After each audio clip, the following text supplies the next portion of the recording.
Muy buenas noches, amigos, amigas que nos sintonizan a través de la señal de Ecuador TV, televisión pública. Les habla Hernán Reyes, quien va a estar con ustedes los próximos 60 minutos en una edición más de este su programa A Contramano.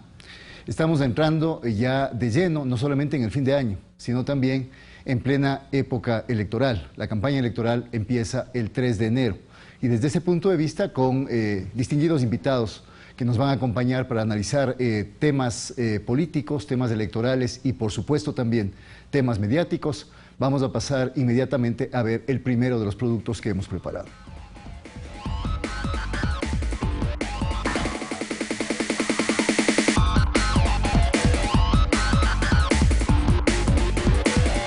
La plata lo busca usted, Alvarito, ¿no? Esta vergüenza no debe repetirse.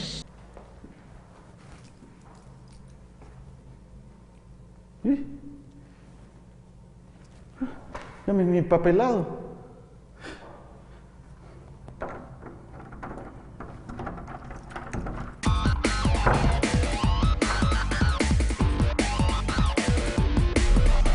Bolsa de Valores de Guayaquil. Fui a verlo y le pedí un empleo por modesto que fuera.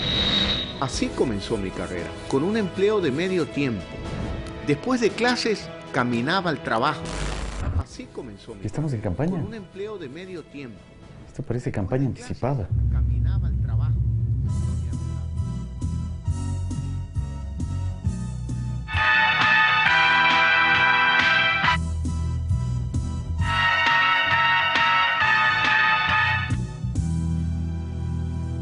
Mi saludo para hoy de nuevo el pueblo clama. La fuerza de los hombres. Se inventaron tantas cosas, saquearon el poder mientras. Esta es la década de los 90. Así eran las campañas electorales. Candidatos entregando dádivas, regalos y obsequios para conquistar a los votantes. Y corrigiendo los errores que cometí que la primera vez. Y he resuelto yo como candidato a la presidencia de la República y mi esposa como candidata a la vicepresidencia de la República hacer labor social. Abrazos, besos, apretones de manos y escenas adulonas invadían las pantallas. Promesas y ofertas inalcanzables eran las más recurrentes. Y frente a todo esto, la falta de propuestas serias y necesarias para el país. ¿Y ahora? ¿Y ahora? ¿Y ahora? ¿Y ahora?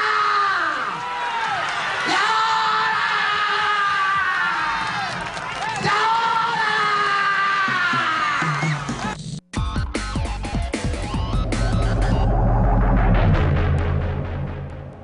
Uf. Bueno, mejor veamos qué sucede hoy. En el Código de la Democracia vigente desde 2009 se establecen reglas claras para que todos los candidatos participen de forma equitativa e igualitaria en época de elecciones.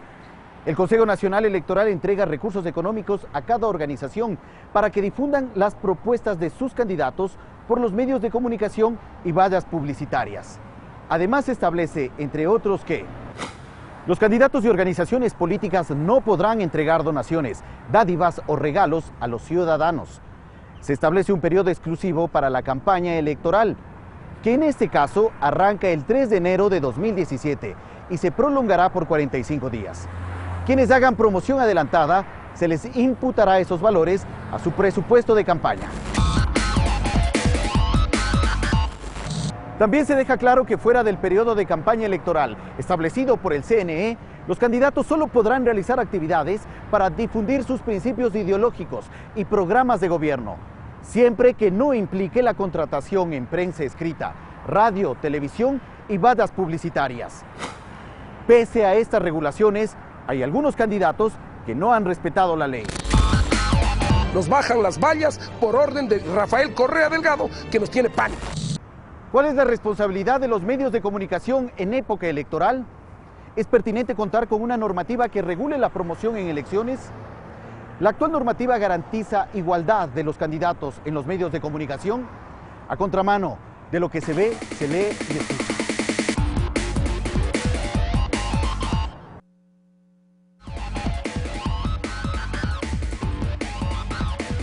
Muy bien, comunicación y política se dan la mano en estas épocas.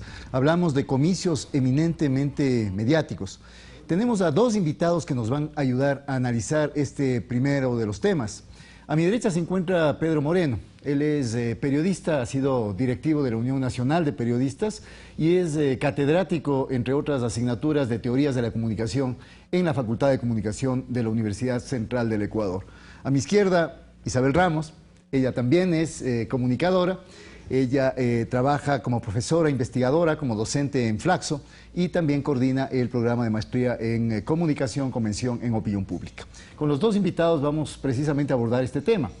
Y pasemos de lo que menciona el reportaje precisamente a ver si es que hay un antes y hay un después, a partir del 2009, en temas del rol de los medios de comunicación, el rol de la comunicación política en épocas electorales. Efectivamente hay un corte, se respeta la normativa, se nota cambio desde lo que eran antiguamente las campañas electorales a lo que ahora son. Pedro.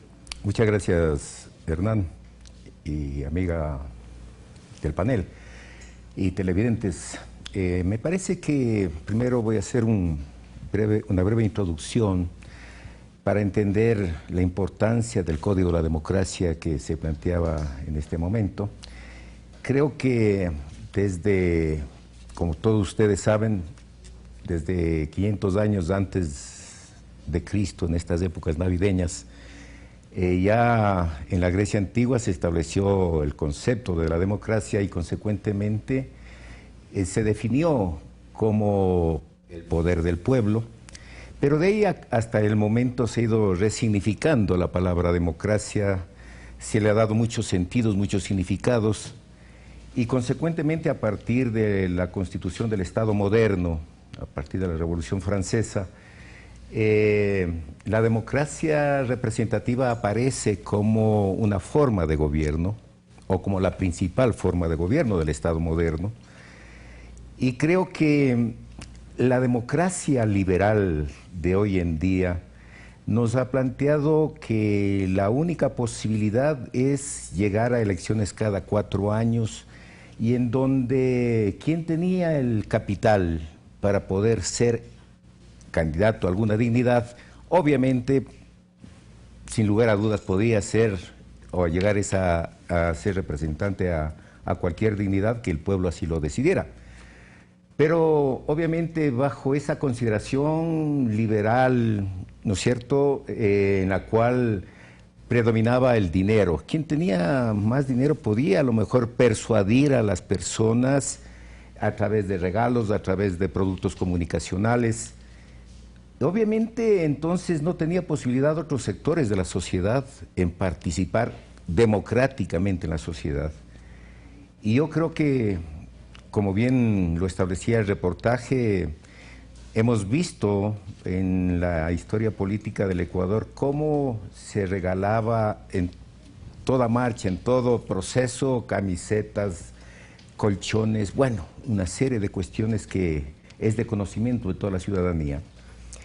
Y por lo tanto, quien no tenía dinero no podía participar, o sea, no podía realmente llegar a estos sectores o persuadir a esos sectores, porque el común de los ciudadanos decía: ¿y usted qué trae? ¿Usted qué va a dar?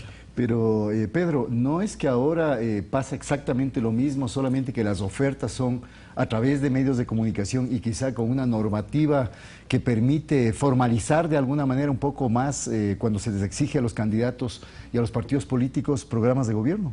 Obviamente, a mí me parece que, aunque sea un discurso un tanto postmoderno, pero desde el poder se establecen las reglas de juego. Y en ese sentido el Código de la Democracia también es una forma de entender cómo se debe participar políticamente, pero a mí me parece que es un asunto de avanzada en el sentido de que desde el Estado se garantiza la participación democrática de todas las fuerzas políticas que así deciden participar, que han sido legítimamente reconocidas por el Consejo Nacional Electoral. Y en tal dirección creo que hoy tienen la posibilidad distintas fuerzas, los distintos sectores, a través del espacio que les da el Estado, ¿no es cierto?, como establece el artículo 202 del título 3 del Código de la Democracia, de también participar bajo los espacios que establece el Consejo Nacional Electoral, y desde esa perspectiva me parece más democrático, aunque yo diría la democracia no es perfecta, es perfectible. Los reglamentos, los códigos van a responder de una u otra manera a ciertas lógicas también. Pero habría mayor equidad, de todas formas. Obviamente, yo creo que sí hay más equidad en ese sentido. Vamos con Isabel, la misma pregunta. ¿Ha variado sustantivamente, a tu juicio, lo que son las dinámicas, las lógicas de transmisión de información política, sobre todo con carácter electoral, que se daba antes del 2009 a lo que ahora tenemos? ¿O es lo mismo, pero quizá un poco más tecnificado, quizá hay mayor peso de los medios, digamos, de las redes sociales? ¿Cuál es tu criterio, Isabel? A ver, varias cosas. Hay que remontarse un poquito más atrás para entender que progresamos como sociedad desde el momento en que en el Consejo Nacional Electoral no estén los regulados, digamos. Es decir, que los partidos políticos no participen del órgano regulador. Ese fue un avance democrático, precisamente porque ayudó a que la ciudadanía, digamos, estuviese más presente, y no solamente las organizaciones políticas que nosotros sabemos en la historia del país cayeron en un descrédito profundo precisamente porque hacían una política de élites exclusiva, de estas organizaciones, ¿no es cierto? Esto es enormemente importante. Primer punto, pero solamente una pregunta. ¿Hay ciertos actores políticos que mencionan más bien que se debería volver al antiguo sistema de que los regulados, es decir, las fuerzas políticas, las organizaciones, sean quienes controlan el proceso electoral? No. Esto es el Estado. ¿Sí? Es el Estado y la ciudadanía quienes deben, a quienes les compete regular la actividad de unas entidades que se han formado y que están en disputa, ¿no es cierto? Entonces, esto es importante decirlo. Otra cosa que es importante es la asignación de recursos públicos para la actividad de las entidades políticas. ¿Sí? No podemos olvidarnos, y no tenemos que olvidarnos, que las organizaciones políticas cuentan con recursos públicos con los cuales, utilizando los cuales, tienen que, este fondo está dedicado a que desarrollen militancia, a que hagan actividades públicas, a que justamente a que recorran las localidades. Esto realmente no se usa de esta manera, esto también hay que decirlo. Las organizaciones políticas han usado en cualquier cosa, tenemos ejemplos estrambóticos de lo que ha pasado con esos recursos que son recursos públicos, pero digamos que haya un fomento desde el erario público a la actividad política y organizativa de la ciudadanía. Eso también es un avance interesante. Y el otro es el acceso equitativo e igualitario al espacio mediático. Ahora, esto de ninguna manera garantiza que los contenidos y la lógica mediática vaya a cambiar. ¿Sí? ¿Será quizá que en la época preelectoral, digamos, antes de la campaña, hay lo que se mencionaba en el reportaje, campaña anticipada, y se utilizan una serie de artificios por parte de los candidatos, aparte, digamos, de las vallas publicitarias, que es quizá lo más visible y que ha sido sancionado ya por el Consejo Nacional Electoral en la mayoría, por no decir todas las provincias del país? Pero aparte de eso, ¿hay un uso estratégico, inteligente, llamémosle así, de los medios de comunicación por parte de los candidatos para no violentar la ley, pero sin embargo hacerlo? Los candidatos, hay una cuestión. El regular el espacio mediático es muy complicado, lo sabemos, ¿no es cierto? Regular el uso del espacio mediático es complicado. Y al mismo tiempo existen estrategias y existen estrategas que están asesorando a los candidatos de qué manera utilizar estos espacios, evidentemente sin necesariamente romper la ley, aunque esto es controvertible. A ver, tenemos que partir del hecho de que los medios de comunicación tienen el poder de decir y el poder de callar. Entonces, hay ciertos candidatos que van a estar fuera del espacio mediático. Nos está pasando. O sea, hay quien dice que hay una campaña electoral que no está. O sea, que hay un candidato, que todos los candidatos están en campaña, pero que hay un candidato o un binomio que no están en campaña. Esto, a mi juicio, no es tan exacto, digamos, sino que hay una política de los medios audiovisuales privados de no reflejar lo que hace ese particular binomio, por ejemplo. Y esto es una forma de hacer campaña y es y refleja un alineamiento de cierta prensa digamos, con uno, o sea, a favor o en contra, digamos, en contra de... Bueno, luego, tenemos otra cuestión. También la presencia asidua de ciertos candidatos en espacios informativos como si fuera cobertura periodística. O sea, ¿debería eso ser monitoreado? ¿Debería ser sancionado? A mí me cuesta muchísimo la sanción.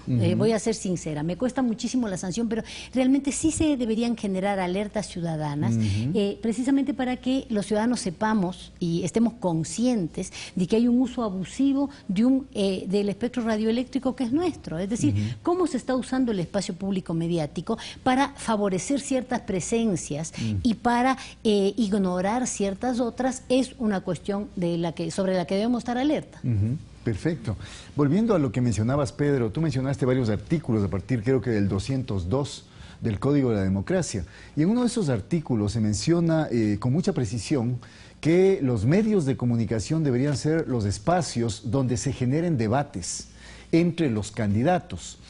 ¿Qué tanto pierde la ciudadanía el momento en que los medios de comunicación lo que hacen es quizá visibilizar determinados itinerarios de los candidatos o simplemente una que otra idea suelta, inclusive a veces ni siquiera las ideas nucleares o ni siquiera los puntos centrales de sus programas de gobierno, y no ofrecer a la ciudadanía un espacio en el cual deliberen entre sí y contrasten, comparen sus ideas, ¿no? Sus planteamientos? Me parece que lo que se acaba de manifestar es sumamente importante, en razón de que, como sabemos, los medios en nuestro país de una u otra manera respondieron a ciertos intereses o fueron medios vinculados también al poder político, incluso directamente a algunos partidos políticos. ¿Eso se acabó ya? De cierta manera algo ha cambiado, pero no podemos decir de que se ha modificado sustancialmente, ¿no? Entonces hay formas y formas en lo que decía la colega. Realmente puede establecer fotoreportajes, puede aparecer como una simple noticia, pero que se les da la posibilidad de que determinados candidatos hablen sobre sus propuestas, aunque el Código de la Democracia diga que no pueden hacer eso. O lo que me pude constatar el día de ayer es que el Código de la Democracia también prohíbe entregar regalos, dádivas de toda naturaleza, y ayer en un sector popular estaban con camisetas, estaban regalando fundas de caramelos a los niños. ¿Qué es eso? O sea, entonces realmente digo, el Código de la Democracia es letra muerta. O sea, ¿quién hace también cumplir lo que el Código de la Democracia establece? Y si a lo mejor, partiendo también de la idea de que no hay que ser punitivos, pero sí también se debe regular, pues porque definitivamente a la gente se le está acostumbrando a recibir y por lo tanto a persuadirle a través de ese tipo de situaciones que se dan en estos procesos electorales. En consecuencia, creo que los medios sí deberían preocuparse más sobre los contenidos, sobre los programas, porque también vemos que es común en nuestro país y también en América Latina ir generando un proceso de apoliticismo dentro de la ciudadanía que el fin de las ideologías, dicen, ya culminó y por lo tanto nosotros no representamos a ninguna tendencia ideológica. Yo creo que es una falsedad absoluta y los medios sí deberían preocuparse de decir, bueno, ¿cuál es su propuesta? ¿Cuál es su postura o posición ideológica, política? A mí me parece que las ideologías están presentes, no se puede decir de que ya las ideologías murieron o que no representan ninguna ideología. Ese discurso que han venido esgrimiendo muchos partidos, y en particular, yo quiero decirlo muy enfáticamente, los partidos de derecha, ¿verdad? Que ya no hay ideologías, que nosotros representamos al común de los ciudadanos, a la ciudadanía, ese discurso etéreo, pero no es así. Por lo tanto, los medios de comunicación no creo que se deben prestar para ser altoparlante de los intereses simplemente de tal o cual tienda política, sino que deben preocuparse en verdad de la propuesta o de las propuestas, y además no solamente de las propuestas, sino cómo van a viabilizar esas propuestas, que es otra de las cuestiones, porque yo puedo decir, voy a hacer un túnel de aquí hasta Santo Domingo, Los Colorados, de Guayaquil, pero ¿cómo lo voy a hacer? ¿Con qué recursos voy a contar? Es decir, porque también una de las características, desafortunadamente, de la demagogia, es eso, ¿no? O sea, el ofrecimiento sin sustento, entonces carente de la posibilidad de que eso se concrete en algo cierto. Gracias, Pedro. Isabel, en algún programa anterior conversábamos con colegas comunicadores, periodistas, inclusive con alguien que es actualmente dirigente de un colegio de periodistas acá del país. Y tratábamos de visualizar, de dilucidar cuál es el grado de responsabilidad, por ejemplo, que tendrían los periodistas y los medios de comunicación en la alta tasa de indecisión que hay en este momento en el país, e inclusive, de lo que yo tengo entendido, en altas dosis de escepticismo, de indiferencia e inclusive de rechazo que tienen amplios sectores ciudadanos a la política. ¿Qué podrías decirnos al respecto? Desde el momento en que los medios de comunicación están haciendo coberturas deshistorizadas, digamos, coberturas descontextualizadas, de como si la realidad fuera una colcha de retazos hecha de pedacitos, de fragmentos de cosas y de acontecimientos, ¿no es cierto? Desde ese momento ya se está despolitizando, ¿no es cierto? Hay una responsabilidad importante en los medios de comunicación, pero hay una responsabilidad también de los actores políticos.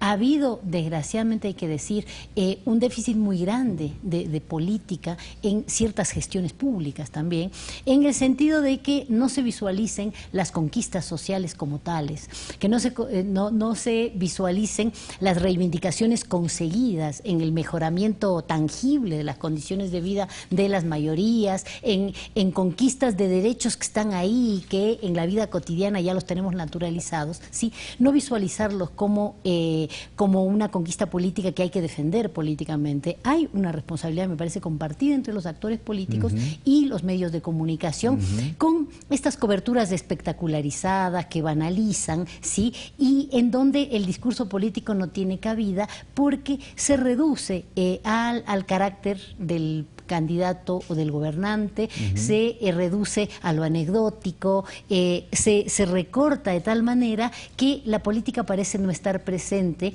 y las decisiones políticas se borran, ¿no es cierto? Entonces, esto realmente es preocupante, es un proceso de mucho más largo aliento que la campaña electoral, pero es evidente que en este momento esto va a ser crisis, ¿sí? Y que se van a instalar ciertos discursos también, como decía Pedro, absolutamente banalizadores de la política y de lo electoral, ¿no es cierto? ¿Qué importa si da lo mismo?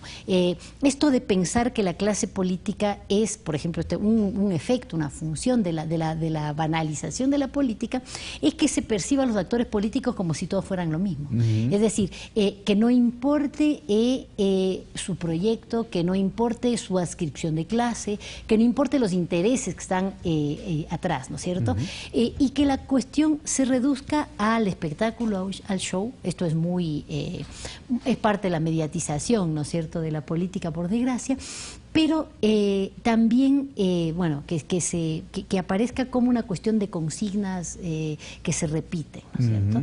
Y en un momento de fuerte polarización como el que vivimos, el ubicarse a favor o en contra, ¿no es cierto? Entonces, el que no está, digamos, el que no está con el gobierno, está contra el gobierno y es súper bienvenido en los medios que se han alineado como opositores, entonces va a tener todo el espacio, va a tener todo el lugar, y estas coberturas complacientes también con ciertos candidatos, ¿no es cierto?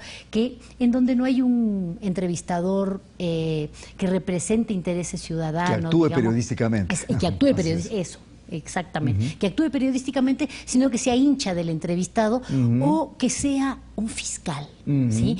Un fiscal uno que actúe como un verdugo para hacerlo quedar mal, digamos. Esto es lo que estamos viendo en los medios de comunicación y realmente empobrece tremendamente y le priva al ciudadano de la información que necesita para hacerse su propia opinión y para ir construyendo. Tenemos mucha gente con voto facultativo, jóvenes, muy jóvenes, bueno, digo, que deberían ir teniendo elementos y de dónde los van a sacar si no, bueno, de la discusión en su casa, pero fundamentalmente de los medios de comunicación. Gracias, Isabel. Y vamos cerrando este segmento con una intervención final de cada uno de nuestros invitados.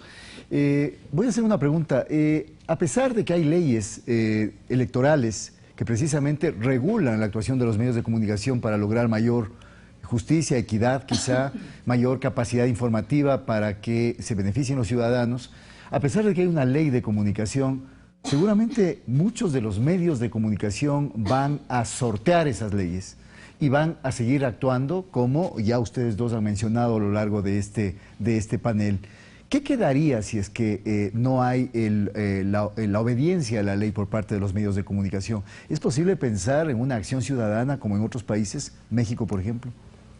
Me parece que es correcto. La ciudadanía debe empoderarse también de estos procesos políticos y consecuentemente demandar a los medios mayor responsabilidad social y ética, ¿no? Porque si bien es cierto, como dicen algunos neoliberales, la ley se hizo para violarla, o cuando se discutía la ley de comunicación se decía la mejor ley es que no haya ley. Entonces, para algunos medios sigue existiendo ese criterio de que, bueno, nosotros no vamos a respetar la ley porque no lo compartimos y buscan las formas de... Y cuando hay algún tipo de sanción, obviamente se pone el grito en el cielo, que no hay la libertad de expresión, etcétera, etcétera. Entonces yo sí creo que falta también de la ciudadanía empoderarse de estos procesos políticos para convertirse en actores importantes de educación, de propuestas. Yo recuerdo en algún país en donde frente a una información sobre una noticia de una violación y que lo tomaron a una persona que violó y lo ajusticiaron. Entonces la ciudadanía protestó y después se organizó y realmente modificó la parrilla informativa, la programación, o los propietarios tuvieron que negociar la programación con la ciudadanía. Yo no quiero decir sigamos ese ejemplo, pero sí me parece que es una demostración de que sí es posible también modificar los contenidos, la forma de hacer periodismo en este país, qué es lo que debe cambiar, el estilo de los medios, que sabemos que en estos procesos electorales no tienen ningún escrúpulo de frente a alinearse con tal o cual candidato. Entonces me parece que sí nos falta desde los gremios, desde la ciudadanía, desde la sociedad en general, actuar de mejor forma. Gracias, Pedro. Misma pregunta. ¿Tienes ese optimismo, compartes el optimismo de que...? No soy tan optimista, pero estoy convencida de que la única posibilidad de derrotar esta lógica que lo banaliza todo y que reduce todo al espectáculo, y que además está alineada políticamente, que tenemos que reconocer que la lógica mediática está alineada políticamente con el proyecto neoliberal a nivel global, esto es así, y entonces para derrotar eso, la única posibilidad es la iniciativa ciudadana y es la organización. Entonces, realmente hay que hacerle una invitación al ciudadano, bueno, decimos para que sea crítico, para que busque distintas fuentes. No todo está en los medios, hay muchísima información dando vueltas que nos puede sustentar para poder hacer criterio propio, pero además esto, la charla cotidiana, digamos, la conversación, el agruparse para demandar, esto es importante. Los medios viven de del consumo.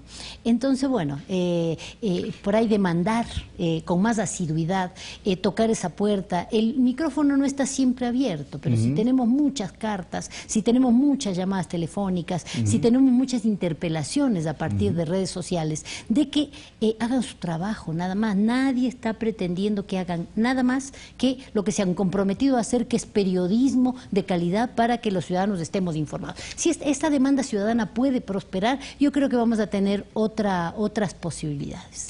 Gracias, Isabel. Efectivamente, reanimar otros espacios de conversación y otros espacios de acción política desde la ciudadanía para que esos actores políticos, esos actores mediáticos, que están precisamente regulados, pero que muchas veces sortean esas regulaciones legales, puedan efectivamente cumplir con su trabajo y ofrecer mayor y mejor información a la ciudadanía en estas épocas que se avecinan de los llamados comicios mediáticos. Pasamos inmediatamente al segundo segmento. Gracias.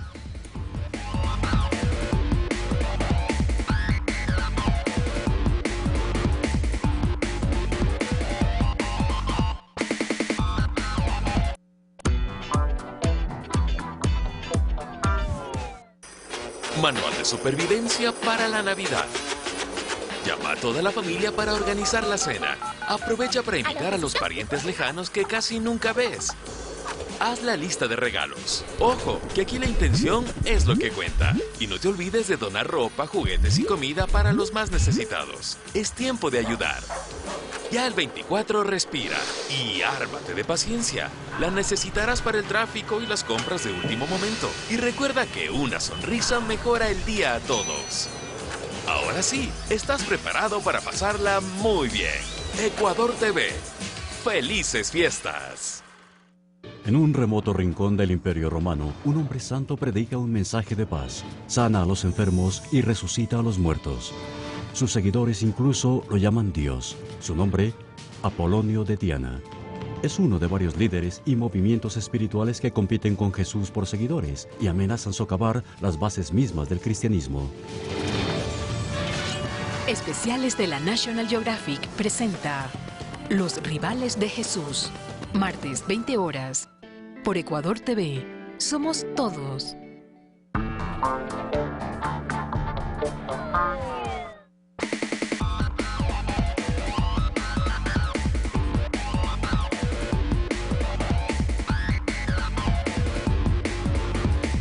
Muy bien, vamos a pasar inmediatamente al segundo producto con los invitados que tenemos acá en estudio.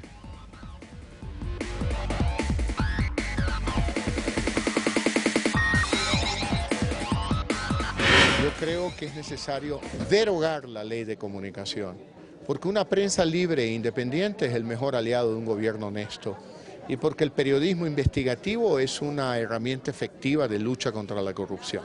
Habrá que reconocer que hay algunos temas, pero por ejemplo en temas culturales o en temas de difusión de la cultura nacional, yo creo que acabo de hacer en 8:30 una propuesta, ¿no? Una zona franca de cultura. Aquí el promotor de 8:30 vende una entrada en $4 y $2 se queda el gobierno central y el gobierno autónomo, el local. Necesitamos que los $4 se queden en manos de ellos. Y por lo tanto es una manera de estimular la cultura, reconociendo que los recursos que ellos ganan con su trabajo es de ellos y no del gobierno. Están las leyes que vamos a reformar, la ley de comunicaciones, no la vamos a botar al tacho de basura, esa forma simplona de decir que usted va a hacer algo. Si yo dijese, voy a botar la ley al tacho de basura, todos los artistas ecuatorianos vendrían a reclamarme, porque esa ley promueve al artista y al arte ecuatoriano y a la cultura ecuatoriana. En cambio, la comunicación no puede ser un servicio público. La deontología es la ética de las profesiones. No puede haber todo un capítulo de normas deontológicas en esa superintendencia de comunicaciones, que es lo que primero tenemos que suprimir. Tenemos que acabar con esta metáfora de linchamiento mediático. Nunca en la historia de la legislatura se ha legislado con metáforas. Libre expresión en este país, que no se trataba de arrinconar a los medios de comunicación, no. Se trataba simplemente de que todos ustedes, de que el Ecuador entero, de que los hombres, las mujeres, los obreros, los trabajadores, los jóvenes, no se enteraran dónde guardaban el dinero producto de la corrupción, en los tejados o en las alcantarillas. Ese era el objetivo de silenciar a la prensa y de convertir la comunicación en un servicio público. Por eso tenemos a representantes de la comunicación encabezando la lista nacional al Parlamento Andino. Pati Terán. Si es que hay alguna persona que me dice que hay que echar al tacho de basura todo lo que se ha hecho, no se puede conversar si es que lo dice. Ojalá en buena hora cambie de opinión. Pero por supuesto, la mayoría de la oposición que plantea, por ejemplo, echarle al tacho de la basura a CNC, la ley de comunicación. Hay que conversar. Es posible que solamente sea tema de campaña.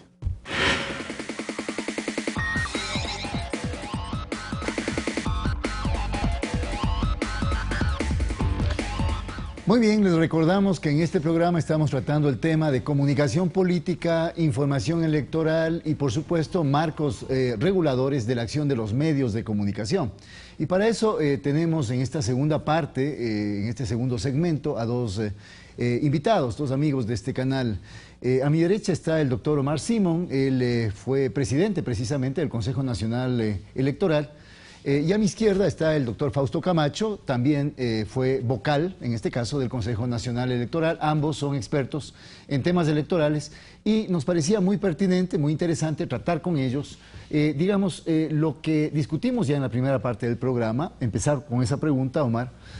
Hay un cambio radical en el aspecto regulador que ha provocado un efecto positivo en el tema del rol de los medios de comunicación en épocas electorales a partir del Código de la Democracia aprobado el 2009.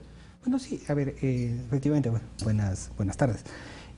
Lo que se ha buscado con la normativa electoral, fundamentalmente derivada de la Constitución. Recordemos que la Constitución establece un tema de regulación respecto a la inversión en los medios primero, es decir, el que todos los candidatos finalmente a través del Consejo Electoral tengan un acceso igualitario a los medios de comunicación en todos los niveles para que puedan de igual manera transmitir a los ciudadanos cuáles son sus planes, programas, propuestas en el caso de ser electos.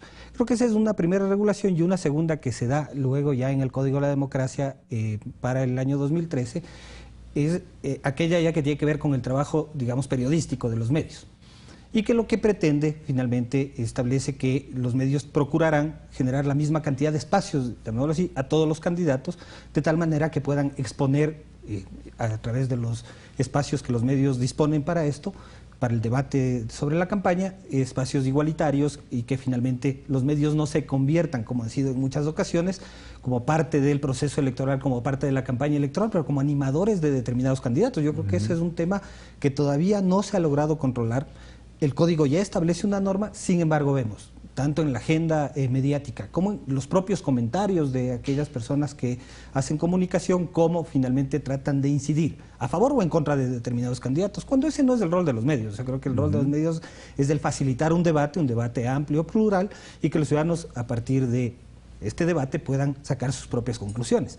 Y creo que ahora seguimos viendo eso, es decir, creo que el debate, por ejemplo, en torno a la ley de control de la especulación del suelo, nos da cuenta de eso. O sea, vemos todas las mañanas a determinados periodistas haciendo campaña abiertamente en contra de la ley, pero abiertamente, o sea, ya descaradamente, incluso atacando a entrevistados cuando estos entrevistados no coinciden con su punto de vista, o generando un espacio absolutamente abierto para que aquellos que atacan la ley finalmente puedan expresar todos sus cuestionamientos. Yo creo que finalmente este es el gran debate en general de los medios de comunicación y la sociedad.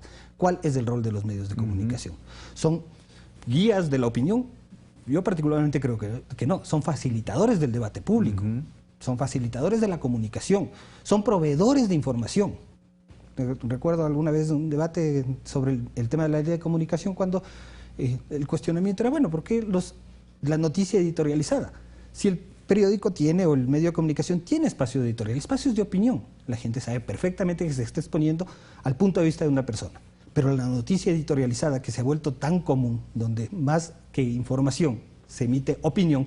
Creo que eso es necesario que la sociedad siga debatiéndolo, siga planteándose la posibilidad de que eso vaya corrigiéndose. Es decir, creo que ahí, y todo esto obviamente en el marco de un proceso electoral donde las pasiones se exacerban, evidentemente se vuelve mucho más, su incidencia mucho más grande, ¿no? Gracias, Omar. Fausto, la misma pregunta. La pregunta apuntaba a decir, ¿hay un cambio radical, sustancial? ¿Hay un cambio normativo, efectivamente? ¿Hay un cambio real en el comportamiento de los medios de comunicación? ¿O siguen actuando de alguna manera a través de artificios, a través de determinadas modalidades como animadores y actores fundamentales en las campañas electorales? A ver, la primera cosa que creo que vale la pena dejar claro es que la normativa que nace de la Constitución, del artículo 115 de la Constitución, ¿no es cierto?, permite con claridad establecer que hay dos formas de financiamiento de la política en la época electoral. La una, el financiamiento público, y la otra, el financiamiento privado. Relativo al financiamiento público, ¿no es cierto?, existe la posibilidad, y bueno, eso fue creado en el 2009, de que cada uno de los candidatos recibe una cuenta virtual, porque no recibe dinero en efectivo, para que pueda contratar en medios que previamente se califican en el Consejo Nacional Electoral y pueda decidir en qué contrata, en televisión, en radio, en prensa, cuánto aquí, cuánto allá, cuánto en la sierra, cuánto en la costa. Lo cual deja a libre albedrío, si cabe el término, de los candidatos, pero todos con la misma cantidad. En esta ocasión aproximadamente $630,000 va a disponer cada uno de los binomios presidenciales, lo cual nos lleva a casi $5 millones que serán gastados por el Estado a través de las campañas de los binomios presidenciales, más el doble, más o menos $10 millones para las 15 listas nacionales que están presentadas, que reciben la misma cantidad, y sumando lo del Parlamento andino y las listas provinciales, estamos por ahí por unos 25, 28 millones de dólares que ingresarán a la facturación de los medios privados de comunicación durante 45 días. ¿Únicamente privados? ¿Medios únicamente públicos? ¿No? Privados y comunitarios que también pueden contratar. Comunitarios también. Los públicos no contratan, ¿no es cierto? Los públicos creo que, de paso, bueno, eso ha puesto en igualdad de condiciones en cuanto a la promoción de las candidaturas. Sin embargo, que no hemos podido todavía, a través de la normativa, resolver un tema. Esto se ha convertido en inversión en publicidad. Y no realmente ha alcanzado el nivel que aspira la norma constitucional. Que sería información de carácter electoral. Que es difusión de las propuestas y programas y debate público. Entonces, este mecanismo, que es mucho mejor que el pasado, sin embargo, todavía no alcanza ese nivel.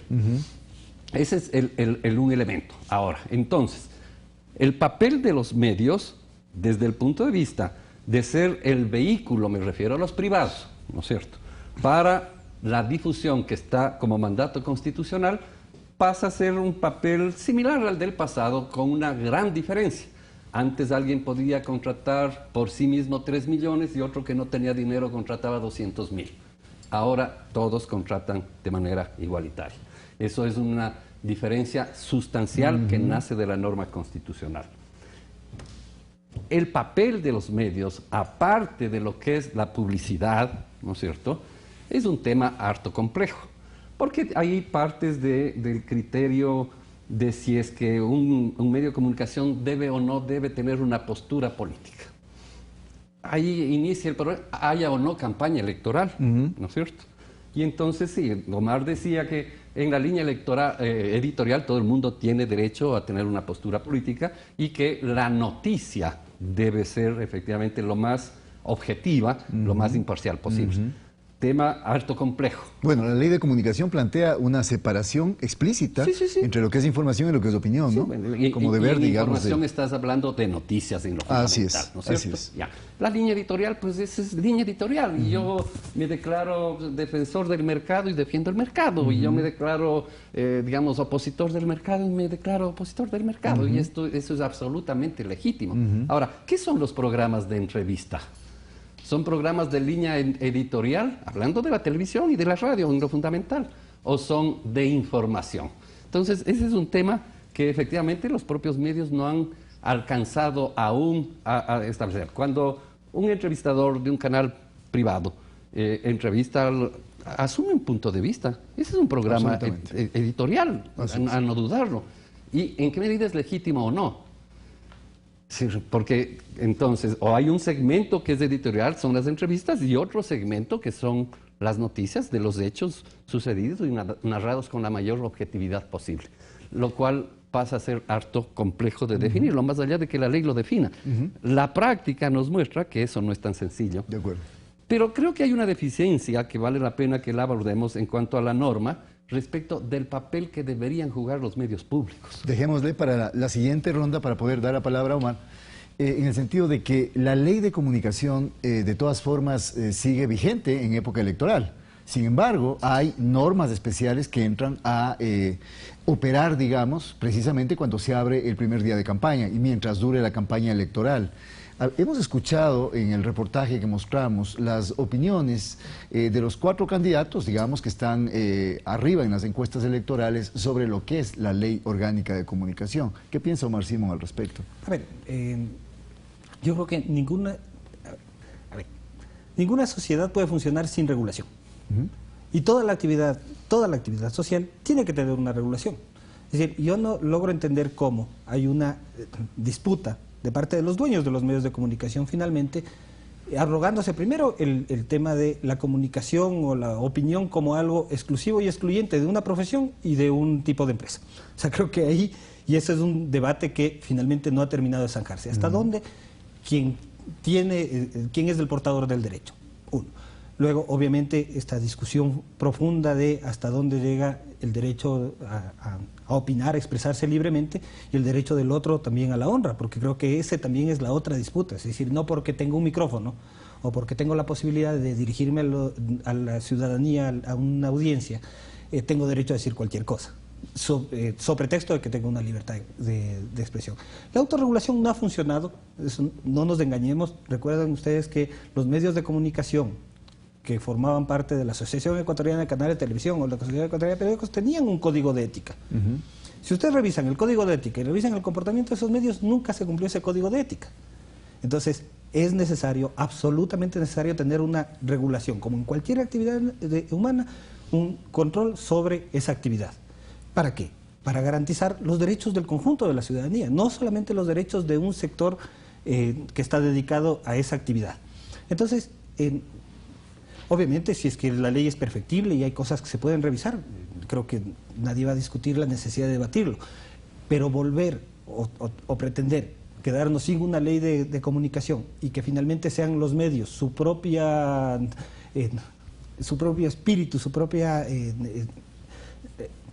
actividad la que se regule, yo creo que es imposible. Su propio juez. Ninguna actividad humana puede no tener algún tipo de control. Creo que de eso se trata además de la discusión del Estado. O sea, el Estado es eso. ¿El Estado qué hace? Regular la actividad humana, regular las relaciones entre las personas.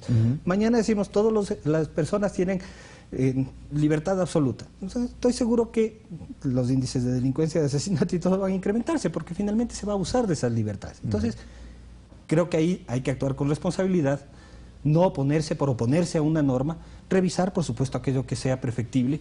Yo, por ejemplo, creo que debería ser más riguroso en términos de las sanciones cuando los medios de comunicación incumplen las normas. Creo yo que debería ser más riguroso. Gracias, Omar. Fausto, la misma pregunta. La ley de comunicación se convierte en tema de la campaña política de los candidatos también y un tema central. ¿A qué se debería? Bueno, yo creo que eso se debe a un uso excesivo de la norma que tiene la actual ley de comunicación. Los candidatos han sido absolutamente claros, o sea, más allá de la poca definición de Lenín Moreno respecto del tema, pero pues partamos de quienes dicen que no vale absolutamente nada, es un grupo, hay un segundo segmento que dice que hay que recuperar pues determinados elementos positivos, pero que en lo fundamental pues hay que dejar al libre albedrío casi, ¿ya? Y una tercera posición de, mucho más objetivamente, señalar qué puntos específicamente son los que no deberían existir y cuáles son los que sí deberían existir. Siendo esto, ¿por qué? Porque ha habido una conflictividad. ¿no es cierto?, en la sociedad respecto del papel de los medios. Si esa conflictividad no hubiese existido, tenga la seguridad, Hernán, de que en la campaña no sería tema de discusión. Pues. Es decir, si es que los temas de corrupción no hubiesen existido, no existiría un tema de discusión de la campaña y así por el estilo. Entonces, no es que la campaña en sí mismo o las elecciones en sí mismo ponen, digamos, como agenda el tema de la ley de comunicación. Es la conflictividad que alrededor de esa norma ha existido en la sociedad, en una puja, no la señalo como legítima o ilegítima, una puja en concreto de dos posiciones respecto de esa ley, que obviamente cuando se está designando a quienes van a dirigir los destinos del país en el 2017 en adelante, pues se vuelve un elemento importante de discusión. Me parece que más allá de lo que puedan cumplir o no en este periodo, bueno, de hecho van a cumplir un papel, están cumpliendo un papel y es una proyección de esa conflictividad de los puntos de vista. Que los propios candidatos pues han asumido ya un punto de vista y que ahora a los electores es a quienes les corresponde, sobre la base de la mayor información objetiva, asumir cuál es la postura que a su libre albedrío, ahí sí, ¿no es cierto?, le va a corresponder, y eso significa escoger una candidatura, porque los procesos electorales terminan el día de las votaciones, cuando además cada uno de nosotros decimos, pues, mi candidato o mi candidata es tal persona porque en el tema de comunicación, entre otras cosas seguramente, o tal vez muy poquito sobre el tema de comunicación, y otros más estén pensando en la seguridad, otros estén pensando en el tema de corrupción, otros estén pensando en el tema de empleo. Es uno de los temas, digamos, tratados. Es uno de los temas. Y lo que le motive más al ecuatoriano respecto de las propuestas de los diferentes candidatos será efectivamente, seguramente, lo que haga que gane o no un candidato. Gracias. Omar, de lo que hemos conocido precisamente a través de algunos medios de comunicación, lo que más se ha violentado, digamos, en esta época preelectoral, donde todavía no hay campaña y no debería haber, por tanto, propaganda o publicidad electoral, es precisamente el tema de vallas, paredes pintadas, es decir, este empapelamiento, digamos, en determinadas zonas del país. ¿Es ese elemento un elemento preponderante, digamos? ¿Tiene la posibilidad el Consejo Nacional Electoral de monitorear también lo que ha significado una campaña oculta, en caso de haberlo habido, por parte de determinados medios de comunicación, publicitando a determinados candidatos, quizá con todo el derecho, como mencionaba Fausto, porque son afines a su línea ideológica y política? A ver, primero, lo que la norma regula es determinada actividad en el periodo electoral, ¿no es cierto? Es decir, lo que es contratación en medios de comunicación, ya ves, prensa escrita, radio, televisión y vallas publicitarias, las vallas, digamos, formales, aquellas que son ofertadas por empresas. También establece que las organizaciones políticas podrán promover sus principios ideológicos, su actividad, independientemente de que sea o no la etapa electoral. Entonces ahí hay una delgada línea, que es efectivamente lo que puede ser regulado y controlado, que es aquello que parte de un contrato, que tiene una relación económica de por medio, digamos así, o finalmente el uso de un recurso que normalmente tiene un costo. El tema de las vallas, de la pintada de las paredes, primero yo no sé cuánta incidencia puede tener realmente en una campaña electoral eso y cuántos votos gane con una valla. En muchos casos seguramente los pierde, por ejemplo el del propietario de la pared que la pintan sin ninguna autorización, que suele suceder, probablemente pierde esos votos y de los vecinos del entorno. Entonces creo que ahí también hay una tendencia a exagerar determinados temas y la incidencia de determinados temas. ¿Qué es lo que buscó la norma electoral cuando dijo no pueden contratar libremente? Usted no puede ir y contratar un medio de comunicación por sus propios recursos. Los excesos, es decir, aquellos candidatos que, con o sin talento, no nos refiramos a esa parte, tenían la capacidad económica para saturar la parrilla de los medios de comunicación. Que se daba. Que contrataban incluso medios, o sea, es que son cosas increíbles, tal vez no nos damos cuenta de lo que sucedía. Pagar incluso a medios, no para que les publiciten exclusivamente, sino para que no publiciten al adversario. Este tipo de cosas que realmente generaban inequidad. O sea, pensemos cuánta gente puede ver una pared pintada que dice vota por Juan Pérez. O sea, y qué incidencia puede tener. Pero ¿cuánta gente finalmente ve todos los días la televisión, está expuesta a la radio o accede a un periódico y detalles? O sea, el impacto de una y otra cosa es diametralmente opuesto. Ahora, El otro tema, referente ya a la actividad periodística, informativa, yo no creo que ningún medio de comunicación, además, ahí sí voy a defender el tema del servicio público. El espectro radioeléctrico nos pertenece a todos. Y hay un concesionario, es alguien que renta eso, y el Estado le renta eso, ¿no es cierto? Para que pueda ejercer una tarea de comunicación, no para que favorezca a una u otra persona, a una u otra postura, a un u otro candidato. Entonces, en ese sentido, creo que los usuarios tenemos todo el derecho también a reclamar cuando un medio de comunicación transgrede determinados límites y asume posturas absolutamente abiertas en favor de una u otra postura política, de un u otro candidato o de uno u otro discurso. Creo que ahí hay un problema ético de fondo. Es decir, cuando alguien dice, sale aprovechando un espacio que no tenemos del resto de ciudadanos, a plantear sus posturas y a defender sus posturas en detrimento de otras, me parece que ahí es donde está este límite, que también es parte de la ética del comunicador. Gracias, Omar. Terminamos, Fausto, contigo. Tenía una pregunta. Uno, ¿tiene capacidad, ha ejercido esa capacidad el Consejo Nacional Electoral para poder monitorear, por ejemplo, este mandato de que los medios de comunicación más bien generen y sean espacios de debate entre los candidatos y que puedan exponer los planes y programas de candidatos? Y otro tema ligado a en redes sociales quizá, a diferencia de una pared pintada, quizás sí se está jugando muchos votos, no sé si a favor, pero por lo menos en contra de candidatos, cuando son descalificados por interminables listados de comentarios ofensivos y groseros. ¿Habría posibilidad, habría necesidad también de regular este espacio?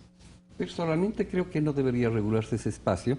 El de las redes sociales, sí, ¿no? Porque finalmente tú creas una red y te perteneces a una red que es un micromundo, en donde te llega lo de 10.000 si es que tienes una extraordinaria red y te consumes ahí mismo y ni siquiera sabes lo que están pensando los que piensan diferente porque no eres parte de esa red. Pero quizá entre los 10.000 sí puede ser un pseudo líder de opinión. Pero finalmente tú te sumas a una red, ¿no es cierto? En la medida que tienes una comunidad de forma de pensar. Las redes son eso, ¿no es cierto? Y la posibilidad de la red de redes, eso es una cosa que solamente sobrepasan determinados eventos que estoy seguro están por encima de cualquier propuesta, digamos, de publicidad, por ejemplo, política electoral en las redes.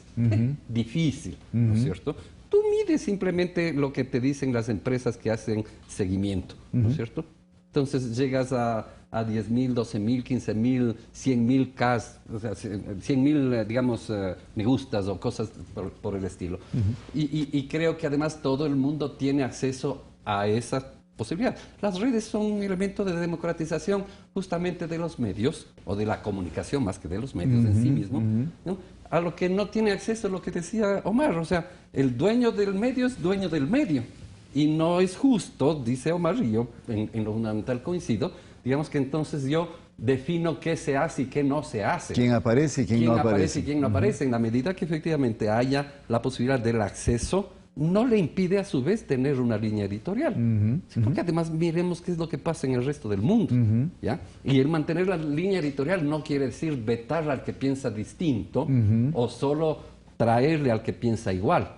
Porque simplemente ahí ya pierde la condición igualmente de la posibilidad de llegar a todos. Porque entonces ese medio será escuchado o visto solamente en un nivel por los que piensan o se identifican con ellos. De acuerdo. Y solamente muy cortito, para sacarnos de la duda, el tema de monitoreo de si los medios cumplen o no el tema de que sean espacios de debate. Dos cosas.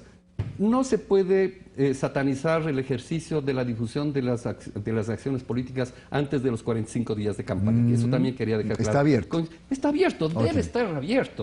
Lo que está prohibido es contratar. Pero hacer tu acción de difusión la puedes hacer y es legítimo y mejor que se haga. No hay que satanizar la actividad política, primera cosa. Segunda cosa, el CNE difícilmente va a poder llevar adelante un proceso de monitoreo, ¿no es cierto? Es una actividad harto compleja, no sencilla, que ni siquiera la superintendencia ha podido hacerlo ni la podrá hacer. Tal vez quien mayor posibilidad tendría de hacerlo en su momento sería el propio CNE. Tiene 24 oficinas desconcentradas en donde podría hacer eso, pero requeriría de una infraestructura que no es que sea terriblemente compleja, pero sí de una voluntad política de querer hacerlo. Es de la subjetividad. Uno. Y dos, El tema es cómo incorporas a los actores para que estén de acuerdo con ello. Porque el CNE no debería ser simplemente una autoridad administrativa que impone cosas. Porque los actores, por naturaleza, son diversos y contradictorios. Esa es la naturaleza de lo electoral, de lo político electoral. Y entonces hay que buscar los puntos de consenso de todos. Entonces debería ser un articulador de ese proceso, ¿no es cierto?, para que entonces además haya un proceso consensuado. Es lo mismo que puede suceder, digamos, respecto de los procedimientos, de la transparencia, del ganar la voluntad de todos. Y eso es un tema que desgraciadamente hoy por hoy el Consejo no lo ha alcanzado porque hay una conflictividad muy compleja entre los actores y porque evidentemente el Consejo ha asumido un punto de vista que para la mayoría es favoritismo de un candidato. Muchas gracias, Fausto, Omar. Creo que hay muchas más cosas que se nos quedaron en el tintero, pero quizá en una próxima oportunidad podamos seguir dialogando. Muchas gracias. Queremos agradecer a nuestros televidentes, a quienes nos miran todos los días lunes, como hoy a las 10 de la noche. Quisiéramos que nos hagan llegar también sus comentarios, sus sugerencias, sus críticas a través de Twitter, @HReyesAguinaga, y nos estamos despidiendo hasta el próximo día lunes a estas horas. Muchas gracias.